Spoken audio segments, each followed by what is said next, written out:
మరి ఈరోజు మనం వీరిద్దరిపైన ఎందుకు అటాక్ జరుగుతుందనేది కూడా మనం ఒక్కసారి గమనించాల్సినటువంటి అవసరం ఉంది. ఎందుకంటే మొన్న జరిగినటువంటి శాసనసభలో మరి హరీష్ రావు గారు కానీ కేటీఆర్ గారు కానీ మరి ప్రభుత్వ వైఫల్యాలను ఎత్తి చూపి ప్రజలకన్నీ కూడా వాస్తవాలను చెప్పడం జరిగింది. కాబట్టి మరి అసెంబ్లీలో బీఆర్ఎస్ పార్టీది పై చేయి కాంగ్రెస్ పార్టీ విఫలమైందన్న ఆలోచనతో వీరిద్దరిపైన అటాక్ జరిగితే మాకు ఇంకా ఎదురు లేదు అన్నట్టుగా మరి కాంగ్రెస్ పార్టీ తీరు స్పష్టంగా మనకు రాష్ట్రంలో కనిపిస్తూ ఉంది.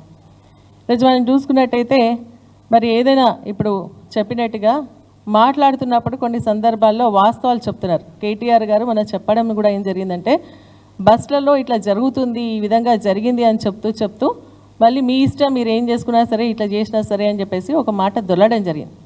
ఆ దొర్లిన మాటకు ఇమీడియట్గా మరి మహిళల గౌరవాన్ని కించపరిచినట్టు అవుతుందనో లేకుంటే వారికి మనోభావన దెబ్బతింటుందన్న ఒక ఆలోచనతో సారీ చెప్పడం కూడా జరిగింది.